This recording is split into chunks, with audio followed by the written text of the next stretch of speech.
Hello and welcome, everyone. Where do we just get started here?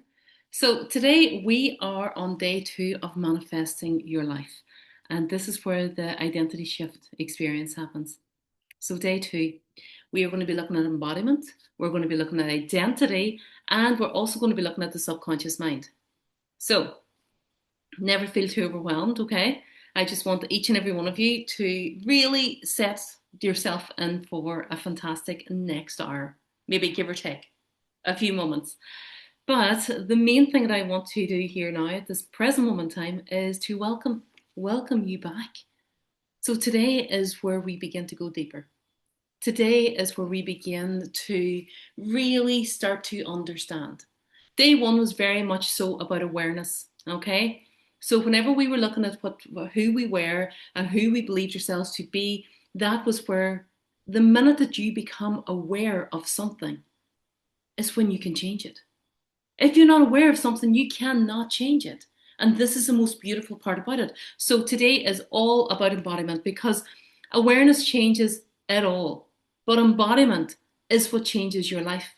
So you can become aware of it, and then the moment that you're aware of it, wait, I just put on the air condition because it's extremely hot on here today. The minute that you become aware of it, that's great.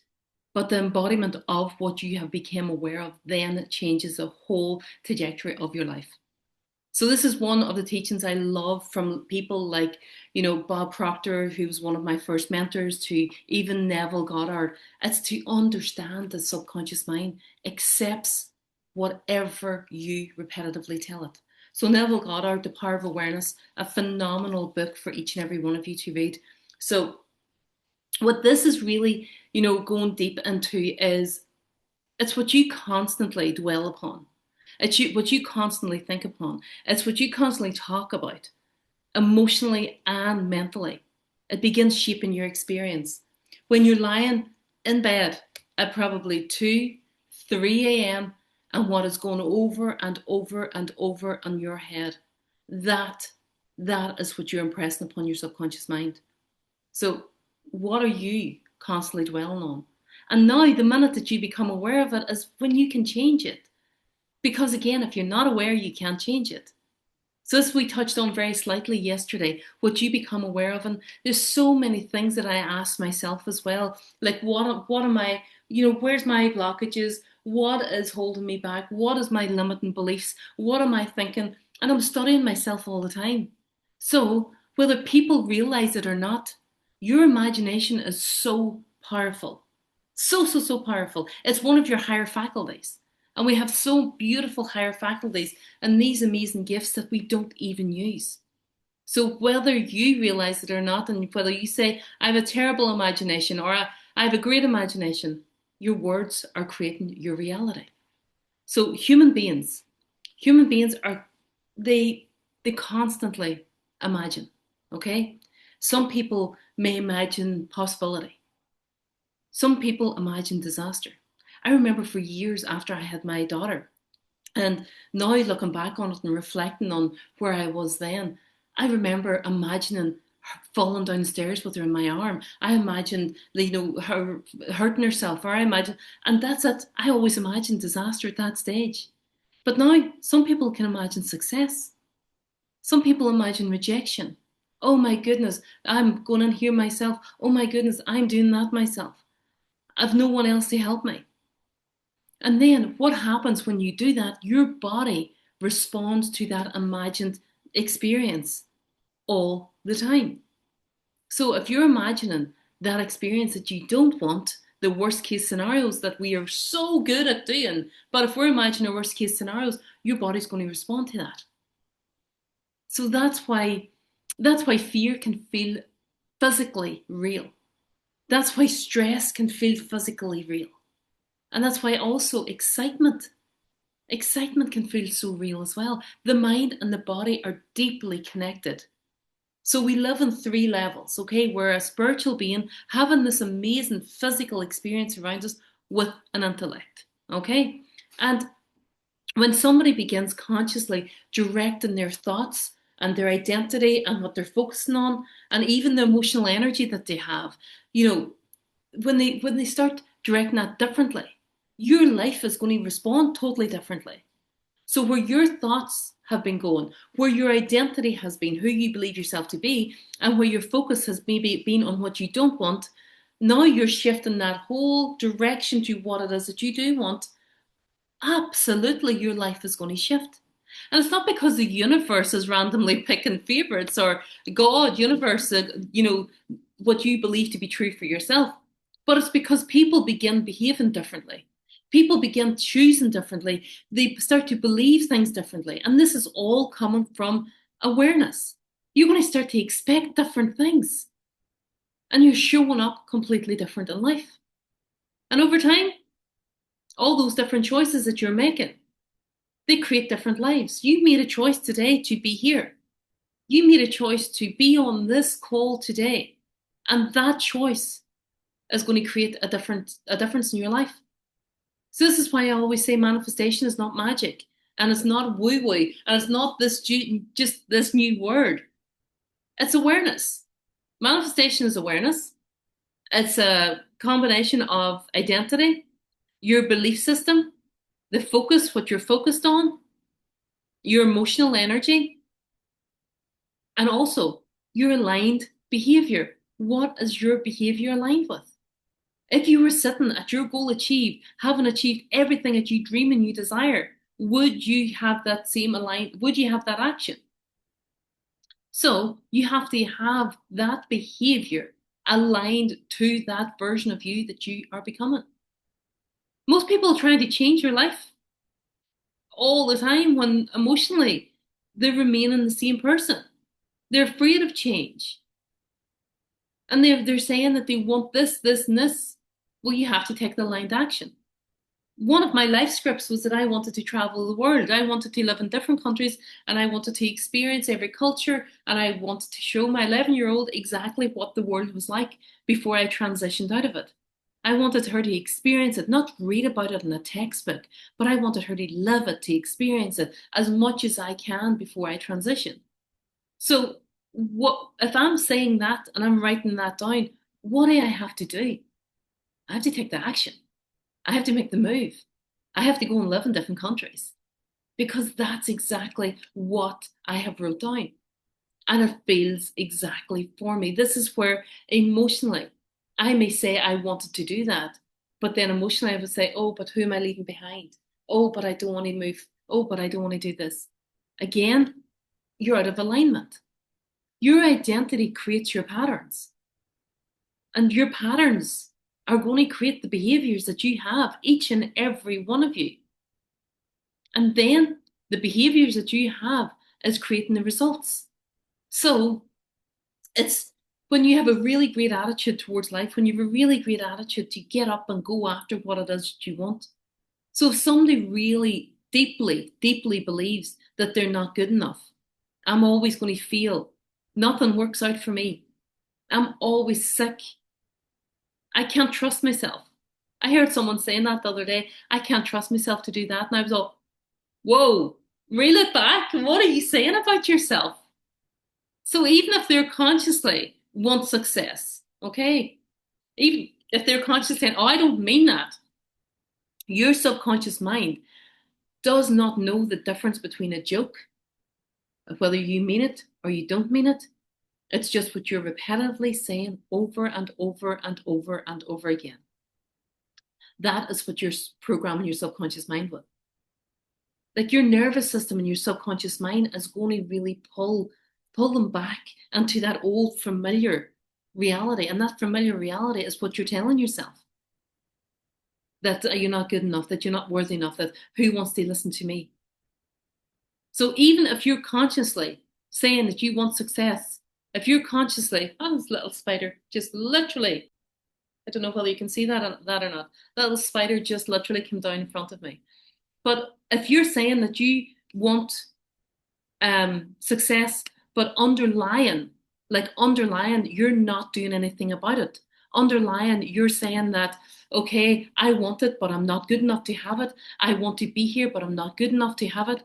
What's your subconscious mind going to say? What's your subconscious mind going to believe? You cannot transform what you are unconscious of. And this is why I said yesterday, study yourself. Study yourself. And this is why repetition is so important. There's no point in just saying it once, no point in saying it twice, but saying something with conviction, saying something with absolute conviction that this is who I am. Because repetition, it creates conditioning. And the repetition that when it creates that conditioning, whatever you repetitively think, feel, say, whatever you focus on, whatever you expect, and whatever you're emotionally rehearsing, you may say that I want this type of life, but I'm living this life, so I can't have that. It's the underlying that's going to manifest into your reality. It's not just a hope or a wish or waiting for someone else to do, waiting for someone else to say, or how can I change that? You don't know my situation. Hey guys, I've been in the situation. I have been in almost every situation throughout my entire life. So this is why some people rehearse struggle every day without even realizing it. Oh, I have to do this, or I have to do that, or I have to do that. I was that person. I'm always busy. I don't have a minute to myself. I don't have time to myself. And I was rehearsing it over and over and over and over again. So what happens then, the minute that happens, what happens then is that I had to shift my thought pattern. I had to become aware of what I was saying underlyingly, and then I had to shift that rehearsing. So I may not be it now, but I rehearse who I want to be.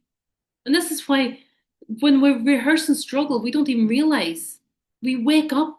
We wake up expecting stress. Right, what's going to go wrong now? One of my clients was off on holidays and she was going back and she says she realized that she was expecting something to have happened in her work whenever she was away. They were expecting disappointment, expecting pressure, expecting things to go wrong. But the minute that you become aware of what it is that you're expecting, you can go, nope, that's not serving me. And your nervous system becomes conditioned to survival. We are not here to survive. We are here to thrive. We are here to expand. We are here to create.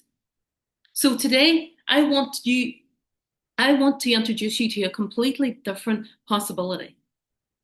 Like, what if you began rehearsing the life that you actually desire? Not looking at what's going on in your current circumstances at the moment, but just start rehearsing, right? Well, in my ideal day, how would I like to spend my mornings? And this isn't pretending. This isn't bypassing reality. That's not lying to yourself. How do you want to spend your mornings? I spent my morning this morning at a beautiful, it's a Kundalini dance, and it was like a yoga mixture of everything together, and it was so beautiful. It was really, really nice, but I consciously directed my mind to how I wanted to spend my mornings. I wanted to spend my mornings nice and easy, do my study, my gratitudes, really listen to music, getting prepared for the day ahead. And again, it wasn't always like that. But I had to consciously direct my mind towards it, towards this possibility. If it's possible for someone else, and I was we watching other people and I'm thinking, okay, oh my goodness, that would be lovely. I would love to do that. And it was just a possibility for me at the time. Instead of fear, I can't do that. Or it's okay for them, or it's okay for that. I shifted that into saying, okay, this possibility is for me. What is it even for you? See if you started to just even emotionally kind of get familiar with peace, with certainty. And even where you're at now at the moment, whether you like it or you don't like it, and your life, your relationships, and your family, and your job, whatever it is, okay? What happens if you started being more familiar with overflow, with confidence, with love, with freedom, success, stability, joy, or health? Because we're all working towards different things here. Because your body does not always know the difference between imagined experience and the physical one. So your imagination is so powerful. You can imagine something into reality. Crystal clear picture. Visualize it. Show up as that. And this is why visualization is so important. I've got every one of my clients doing their visualization. mentally rehearsing their life. So as I'm going towards my C-type goal, I've always got a goal in front of me. I'm always working towards my goal. And I visualize where do I want to be? How do I want to spend my days? What do I want to experience in my life? And this is why, even when your visualization is so powerful, this is why fear can feel so real as well. But it's getting the understanding that when something you're going through a bit of adversity, or you're going through a breakthrough, or you're going through for the next level in your journey, fear and faith is going to come on at the same level. Fear and faith. So are you going to focus your direction and your time on the fear, or are you going to literally flip it over into faith? So the question becomes more like what am I emotionally rehearsing every day? What am I emotionally rehearsing? Because that's what we're creating. Whatever you rehearse, you're going to strengthen. And it doesn't mean difficult moments disappear. And that's why I don't get caught up in the whole toxic positivity that everything is amazing, everything is great, I can't say this or I can't say that. Difficult things don't go away. But your mindset becomes so much stronger that you can absolutely handle anything that comes your way. Life is still going to happen. Preteens are still going to have meltdowns. Okay? There's still adversities that's going to show up. But for me, I know it means that I'm beginning to relate to the higher version of myself differently in those moments. So, do I shout back? Do I worry? Does my emotional stomach drop down whenever adversities happen or someone says something? No, not anymore. I've stopped that. I stopped reinforcing the old identity every single time, because whenever you stop reinforcing old identity, that old identity shrinks away. As much as I love who she was, I love every version of me and I love her so much, but every single version now is literally shrinking away compared to the new version that I'm becoming. I'm not reinforcing the old stories. I'm not, I'm not saying, let's see, you know, let's see if it happens. Let's see if it works out for me. I know without a doubt that everything is going to happen. Everything is going to align. I know as soon as I write something down, it must move into physical form. I'm not attached to it, but I know. I may not know the timeline. But instead of saying, oh, I knew that was going to happen, I knew that was going to happen, I'm going, okay, I know it's going to happen. It's not the lack, it's not the fear, it's not the scarcity. It's seeing what I want. You begin observing differently. You begin choosing differently. You begin asking differently. Who do I want to be here in this moment? How do I want to respond in this moment? Like, what do I want? What do I want? And I'm sure a lot of you here today don't know what you want, because I didn't know what I want. Because manifestation is not only about getting things, as we spoke about yesterday, it's about becoming. And the beautiful part of it is the moment identity changes, your behavior naturally begins changing too. And a woman who sees herself as powerful moves differently. A man who sees himself as worthy chooses differently. A leader trusts themselves, decides differently. And your identity changes your behavior without any force. It's not that you have to do anything or become anything. Your identity changes it naturally. And this is why trying to fix behavior, when you would see someone saying, oh, I have this strategy for that, or I have this process for that, like, you can't fix it. Okay? You have to change your identity first. And it feels so exhausting whenever you're trying to fix a behavior without changing the identity, because the subconscious mind still believes the old story. And don't get me wrong, the old story pops up to me sometimes. I'm like, get out of here. It doesn't serve me. Or what are they going to think? Get out of here. It doesn't serve. I don't want to hear that. So today I want you to ask yourself one question. What identity have you unconsciously been loyal to? What identity hasn't served you? Who do you believe yourself to be? And who would you become if you no longer carried any limitations? Like the limitations that's there, the limitations that's there. And even though they feel so real to you now in this moment, it's just a limitation. Because your future is not asking you to become somebody else, okay? Or somebody fake. Fake it till you make it as, oh my goodness, I do not like that at all. It's asking you to remember who you are underneath all the conditioning you have been programmed with throughout your entire journey. And this is where embodiment begins. I don't want you to just leave here today with knowing more. Embodiment.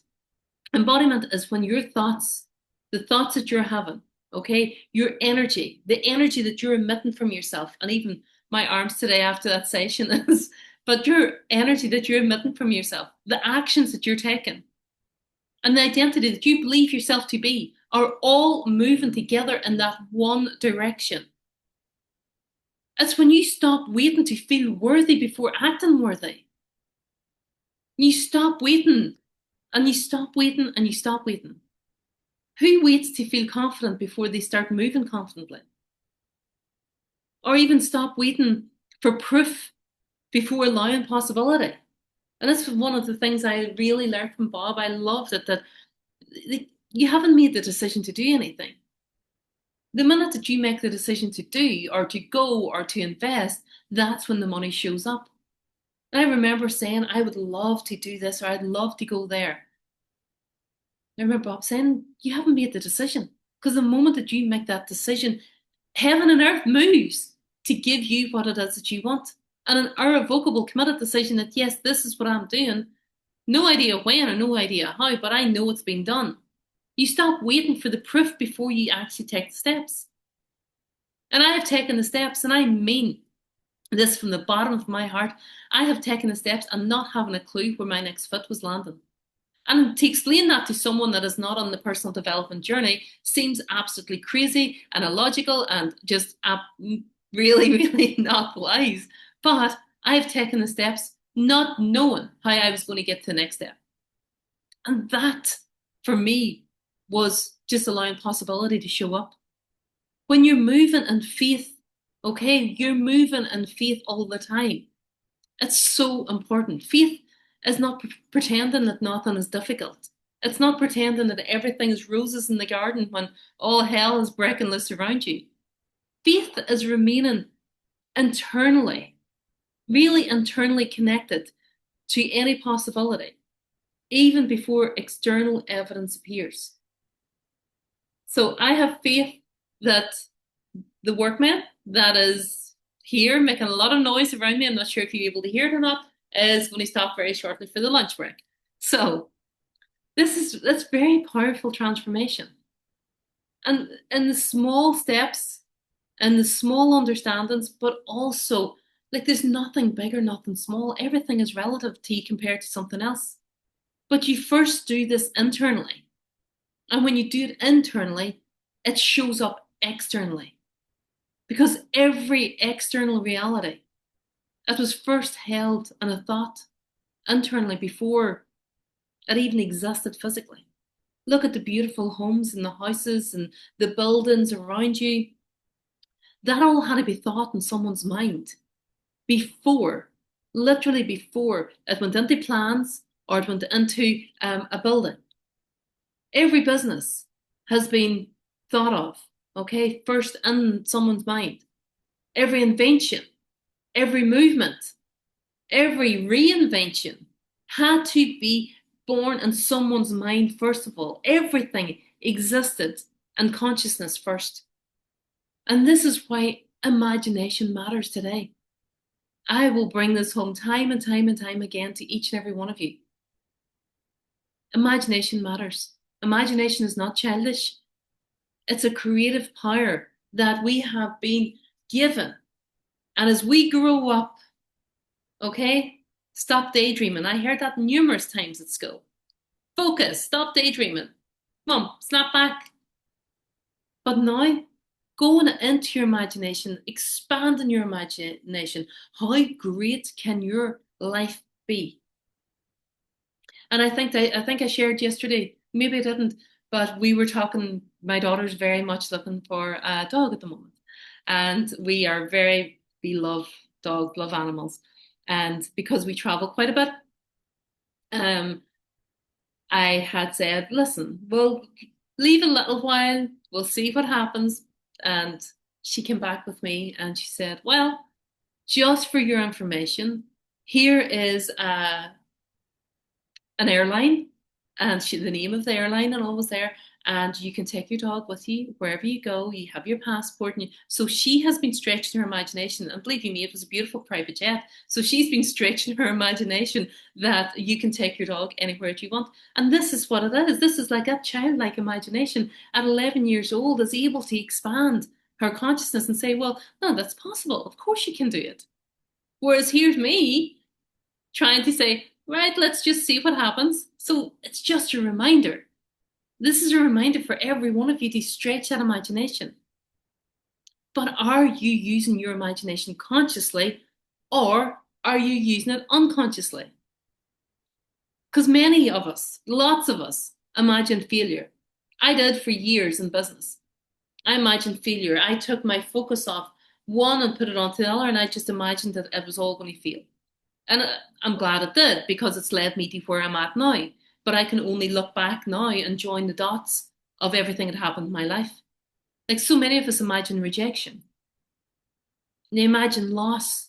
How is it going to feel, even when you have an elderly parent or you have an elderly friend? Like you're imagining that what's it going to be like whenever you lose them. Like that's using your imagination against you. You maybe imagine disaster. That was me. Whenever I had my daughter, I imagined, oh my goodness, I imagined disaster. I imagined falling down the stairs with her in my arms. And then we're wondering why anxiety feels so real in the body. The body's responding to the emotional image being repeated. So today, we begin choosing differently. Okay? Totally differently, not perfectly. Because when we look at perfection, perfection goes into procrastination, and it's just a form of fear. So it's not perfectly, it's not forcefully, it's just consciously. So this is where your life begins changing.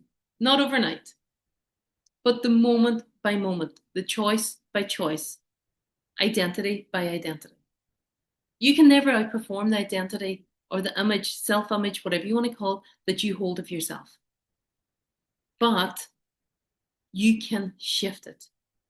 So what you hold of yourself, you will go so far to that identity that you hold of yourself, and then you come back down again. If you have an identity of earning a certain amount a year, you may have little incremental changes and shifts here and there, but then overall, you'll come back to that identity.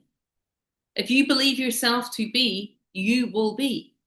You maybe push yourself a little bit further. You maybe work a wee bit harder. You maybe force it a wee bit harder, but overall, you'll come back to that identity.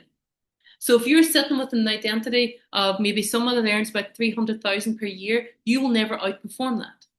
But if you shift your identity to that person that's earning 7, 8 figures, that's always something to stretch and grow to. So again, we look back at, right, what's the most money I've ever earned in a year? And if you're in my energy, I will have asked you that question. The reason being, I don't care what you've got. But the thing about it is, it gives me a really great indication of where you're limited, because you will never, ever, ever outperform that. So it's a baseline. You will never, you will buy a house in reference to what the most you've ever earned. You will buy a car, you will go on holidays to that amount that you've ever earned. And this is why your imagination comes in. We have to stop focusing on what we have in the old life, and we go into what it is that we want and the new. We don't look to the past. You're getting into your car, you're not driving in reverse. You're not constantly looking behind you all the time. We're focusing on where we want to go, who we want to become, and how do we get there. And the moment that you're taking the steps, the how is going to come up. So it's going back into your imagination when you become it. Okay? When you really become that person, you use your imagination, you step 12 months, 6 months, 3 months. I like doing 3 months now for any of my goals. But when you step into that version of you in 3 months' time or 6 months' time, how do they respond to life? How are they? Are they calm? Are they controlled? Are they chaotic? Are they running late? Are they like, what is that person? How do they serve? How do they communicate? How do they have conversations? Where do they eat? How do they show up? How do they travel? And as you really build that picture of her or him, okay, this is where we become. It's not because you're finally worthy, okay? You were always worthy, but because your energy, your choices, your standards, your expectations in life, the behaviors begin aligning with a completely different reality. But if you've no image of what that reality is, how are you meant to align with that reality? Get into your imagination, stretch your imagination. If all and everything was possible, what do I want? But it's not just going to magically appear. You align with that. And this is where so many people misunderstand manifestation. They think manifestations mean I'm going to think positive thoughts and everything magically appears for me. And I love when I hear that from some people. And I mean, I probably thought that myself. Manifestation is so much deeper than that. So much deeper. It's a relationship between consciousness, who you're consciously aware of being, your identity that you have, the identity that you're holding in this moment, your emotional state, your behavior, your focus, the meaning that you repetitively align to life. Your environment is so important. Your inner world influences the way you perceive your world. And when all hell's breaking loose, you can actually pause and say, right, this isn't real. My moment now is creating my tomorrow. Here, now, has been created in the past. Okay, I'm aware of it. I'm making a choice. If you're staying in something or doing something that you don't want to do, but you're aware that you don't want to do it, it's a choice. There's no point in projecting anything out to anyone else. It's a choice. You take responsibility for your life, and I had to do the same. Because I knew my inner world influenced everything. It influenced how I spoke, how I led, how I actually loved my family, my friends, and my relationship.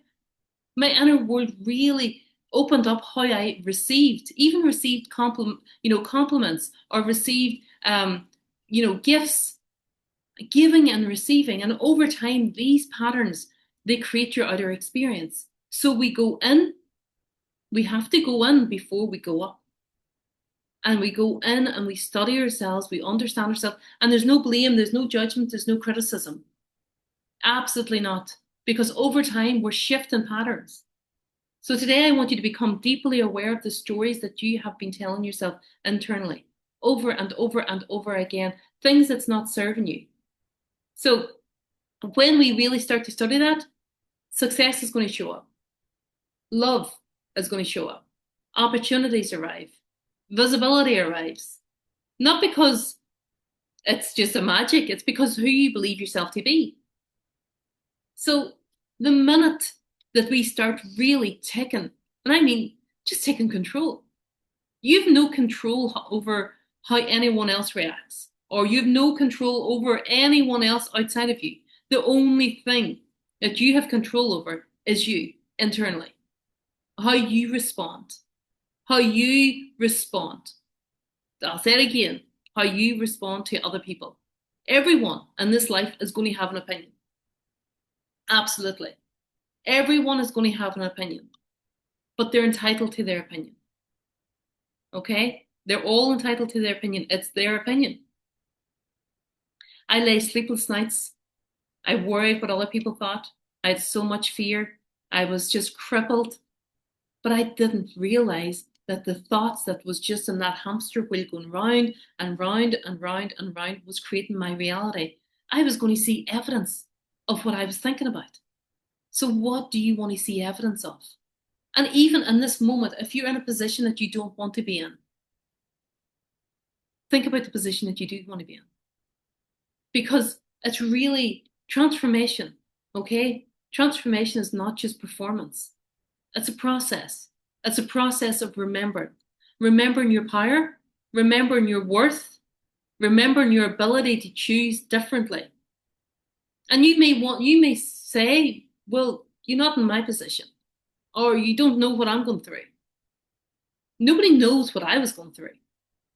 And this is where I say I am so much clarity on this, that if I can do this, anybody can. So you're going to remember you have the ability to choose and to choose and to choose. You are not your conditioning. You are not the relationship that you had. You are not the failures that you had. You are not your old story. You're not what your family did. You're not what happened in the high school. You are not your conditioning. Okay? You just have to remember that internal power. And one of the most important things that you can begin doing is observing yourself without immediately judging yourself. I haven't done enough. A dinner wasn't on the table on time. I haven't done this. I haven't done that. And you're judging. And you're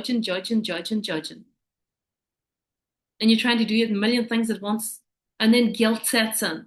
And I haven't been present here. I haven't done this here. Believe you me, we're all very good at that. But you have to stop immediately judging yourself, because judgment keeps people stuck. Judgment. And to me, I judge myself in every aspect, on how I was in business, on my physical appearance, how I was as a mother, how I was as a daughter, how I was as in my whole life. And I was just constantly in my head, what are they thinking? What's someone else thinking? What's someone else thinking? What do they think of me? What do they think of me? And again, I was judging, because judgment kept me stuck, and I kept seeing it. Awareness creates movement. Judgment creates shame. And it's one of the lowest vibrations that you can actually be on. Judgment of self or judgment of others. Now, I can honestly say I have no judgment of others. And it's something that I'm working towards. And I continually say it to myself. People can live their life in whatever way they want to live it. It's not up to me. My way is not right. I'm not right. I'm not wrong. There is no right or wrong. But the minute that you start to shame yourself, or judgment if you're shaming someone else, shame is going to reinforce that identity, that deeper identity that somebody is trying to change. So instead of saying, why am I like this? And even now, if you're aware of something, say, right, what pattern am I becoming aware of? Oh my goodness, isn't this fantastic that I'm seeing a pattern that I'm aware of that I can actually change? Or even instead of saying, oh, I always ruin things, I'm always this, you can say, right, what am I expecting here in life? What am I expecting here? Always speak it into existence. What would change in my life? Right? What change could happen in my life if I stopped identifying as that old version of me? Because when you ask yourself questions, okay, and this is really good, instead of, when I would affirm quite a lot, I would do a lot of affirmations and auto-suggestion. And instead of affirming, I am, and it's two of the most powerful words in the world. And I always would have affirmed, I am, I am, I am, I am. And then I started asking questions, really direct questions to my consciousness. Because when I'm saying, oh my goodness, this is amazing. Why is that? This is fantastic. Why have I had such an influx of this? Or why have I had, and then my consciousness starts to look that I have had the influx. And then the quality of your questions influences the quality of your awareness. So when you're doing this, right? So this is why intentional, like you're intentionally self-assessing or inquiring, or you're doing a self-assessment of yourself. It's so powerful without judgment. And when you're sitting and you're really having an understanding of the thought pattern that you're having, and as I shared yesterday on the flight back from Ireland, it was just such an awareness whenever different floods came up. And this came up because that came up because that came up. It was questions that I was asking myself. It may not just happen in the immediate moment that you ask yourself the question. It could be a few days, it could be a few hours, it could be, but when you're asking, you're not, this is not to overanalyze yourself, okay, endlessly. It's not to say, oh my goodness, I'm feeling like this. What happened for me to feel like that? It's not about overanalyzing. It's just to become conscious enough to interrupt that autopilot. And the autopilot that is not serving you, the autopilot that is directing towards what we're living on autopilot. And the minute that we analyze it and say, right, okay, why am I automatically doing that? If that's not serving me, okay, that's why. Out of here. And this is where personal responsibility becomes so empowering. So empowering. Instead of being heavy and thinking it's my responsibility, like personal responsibility, I get to choose my life. Because responsibility is not blame. Responsibility is really recognizing I have influence here in my life. I can choose again. I'm not feeling joy in this moment. I don't have to be involved in this. Does this bring me joy? Does this bring me fulfillment? Does this bring me growth? Okay, I can lead myself. I can stop reinforcing the old story. That is power. And you're doing it for yourself, and there's no judgment towards anyone else. And once somebody realizes that they're not trapped by old conditioning, every single thing will begin to open. More possibilities. Your hope returns. I had a beautiful, in my older home, I had a beautiful wooden carved out shape of a hope. And I remember before I started this material, I would have lay in bed at night at 2, 3 a.m. in the morning, being completely in turmoil, pretending I was sleeping. My husband was, we were both in such a really low part of our journey. And it was very much so I kept looking at the sign and going, hope. Oh my goodness. I am hoping, I am hoping, I am hoping, I am hoping and praying and wishing that everything will be okay. And then the sign actually fell off the wall and it was a wooden sign and broke in two. And I thought, well, that's given me so much hope. But it was then when I started to study myself that all that possibility and that hope and that joy, it all returned into my life. Choice returned. I was living my life based on what I thought someone else wanted me to be. On other people's opinions, I was living my life that way. And from that place, when hope returned, when joy returned, when love returned, like new behavior became possible. I wouldn't be, like, rewind back, I would never be doing what I'm doing now 7 years ago. I didn't think it would have been possible for me. Living in the south of Spain, I didn't think it would have been possible for me. Spending a year in the south of France, then being in Manhattan for 2 years. Never, ever, ever thought that would have been possible for me because internally, I stopped rehearsing the limitation. I stopped rehearsing what are they going to think? What are they going to say? And who are they? There is no one there. Everyone's too busy living their own life to be worrying about you. But you're not living your life because you're worrying what someone else is thinking about you. And that's who I was. And this is why your future is built through internal leadership first. You really build yourself. I can hand you strategies, I can hand you processes, I can hand you it all, but until we go within, we can't go above. So we have to go within to study ourselves, to really question yourself, no judgment, and then before strategy, before tactics, before external achievement. Because eventually your eternal life is going to mirror the emotional standard that you have in here, that you consistently live from. So if you're consistently abandoning yourself, and I realized a few weeks ago, yes, whenever I was in a conversation and I didn't worry about my emotions. I was really being very empathetic to someone else with me. And I was given advice and I was like, oh, I'm abandoning my own self here. And I don't want to do that. So the minute that you're aware of it, your external life is going to reflect that. you constantly, if you are constantly criticizing yourself, your external reality feels really, really heavy. And then I found myself in that conversation and I was going, oh, this doesn't feel good. What am I doing here? And I was aware that I didn't feel good in that, literally within that millisecond. And I was all, right, I'm trying to make someone else feel good, but I'm not feeling good myself. So for me, that was me abandoning my own emotional state. So if you constantly fear loss, you're going to struggle to relax and to receive it. Okay? When someone else begins building that internal safety inside themselves, that internal trust. And this is where this journey, I never tell you to do something that I don't do myself. I'm continually working on myself every single day. And whenever I start building that, building the consistency, building an internal self respect, your outer world is going to gradually reflect that too.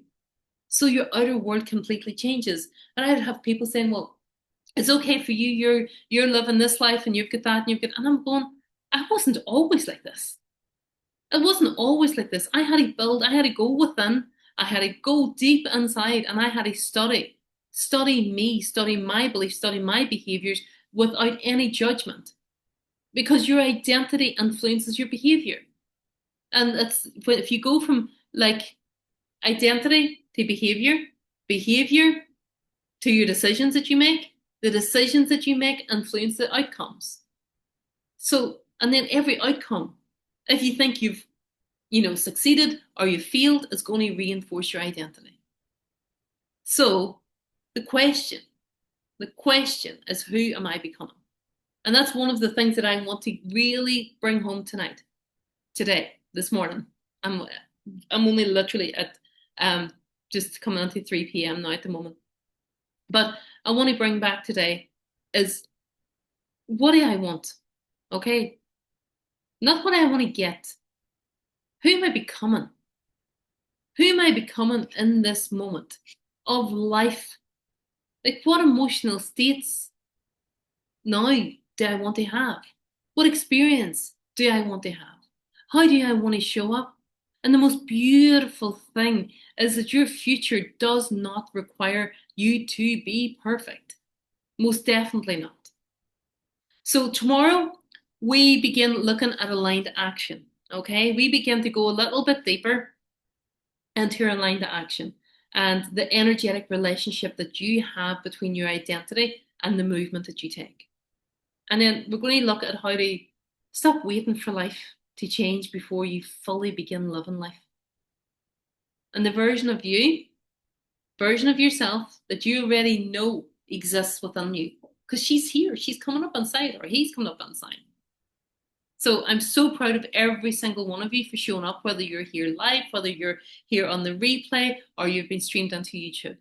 And I want to thank you all for your openness, your honesty, your willingness, your presence, and being open to receive. So I will see you all tomorrow. Have the most beautiful rest of your day.